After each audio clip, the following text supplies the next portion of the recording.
السلام علیکم تمام سامعین و ناظرین، آج ہم آپ کے ساتھ ایک اور نئی ویڈیو لے کر آ چکے ہیں۔ آج کی اس ویڈیو میں ہم آپ کو بتائیں گے کہ اگر آپ کے ہاتھ پاؤں بار بار سن ہو رہے ہیں تو اس کیفیت کو معمولی نہ سمجھیں، یہ ان خطرناک بیماریوں کی نشانی ہو سکتی ہے۔ تو ناظرین جانیے وہ نشانی کون سی ہے۔ تو اس سے پہلے اگر آپ لوگوں نے میرے چینل کو سبسکرائب نہیں کیا تو سبسکرائب کے بٹن کو دبا کر میرے چینل کو سبسکرائب کریں اور بیل کے آئیکن کو ضرور دبائیے گا تاکہ ہمارے آنے والی ہر ویڈیو کی نوٹیفیکیشن آپ تک بآسانی پہنچ سکے۔ ناظرین کسی بھی ایک پوزیشن پر کافی دیر تک ہاتھ یا پاؤں رکھنے کے سبب وہ سن ہو جاتے ہیں اور ان کو حرکت دینے پر نہ صرف سنسناہٹ محسوس ہوتی ہے بلکہ حرکت دینے پر تکلیف بھی محسوس ہوتی ہے جو وقت کے ساتھ ٹھیک ہو جاتی ہے۔ کبھی کبھار ہونے والی یہ کیفیت کسی نہ کسی نس کے دب جانے کے سبب ہوتی ہے جو کہ خطرے کی بات نہیں ہے، لیکن اگر یہی کیفیت بار بار ہو تو یہ علامت کچھ بڑی بیماریوں کا بھی سبب ہو سکتی ہے جن کے بارے میں ہم آپ کو آج بتائیں گے۔ ذیابطیس یا شوگر کی بیماری میں خون میں شوگر کی مقدار میں اضافے کا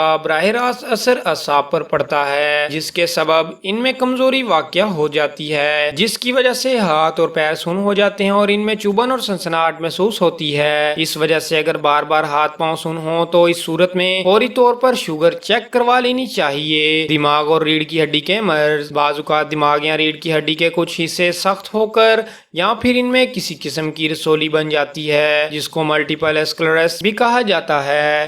اس بیماری میں ہاتھ اور پیر بیٹھے بٹھائے سن ہو جاتے ہیں۔ یہ ایک لا علاج بیماری ہے جس کو مختلف قسم کی ورزشوں اور فزیو تھراپی سے بہتر بنا سکتے ہیں۔ فالج: اگر بیٹھے بٹھائے ہاتھ پیروں میں کمزوری محسوس ہو اور سر میں درد کے ساتھ ساتھ بولنے میں دشواری ہو رہی ہو تو اس کا مطلب ہے کہ کسی وجہ کی بنا پر دماغ کو خون کی فراہمی متاثر ہو رہی ہے اور یہ فالج کی بیماری کی ابتدائی علامات بھی ہو سکتی ہیں، اس لیے ایسی حالت میں فوری طور پر ڈاکٹر سے رجوع کرنا چاہیے۔ وٹامن کی کمی: وٹامن بی اور وٹامن بی 12 کی کمی کی سبب عام طور پر تھکن، سانس لینے میں دشواری کے ساتھ ساتھ ہاتھ پاؤں کا ٹھنڈا پڑ جانا اور سون ہو جانے کی علامتیں بھی شامل ہیں۔ اس صورت میں ڈاکٹر کی ہدایات کے مطابق وٹامن بی کا سپلیمنٹ کا استعمال مفید ثابت ہو سکتا ہے۔ گردوں کا نکارہ ہونا: انسانی جسم میں گردے بہت اہم کردار ادا کرتے ہیں اور ان کے ذمہ سارے جسم کے فاضل مادوں کا اخراج شامل ہوتا ہے۔ اگر گردے اپنے یہ فعل مناسب انداز میں ادا نہ کر سکیں تو یہ زہریلے مادے جسم میں جمع ہو جاتے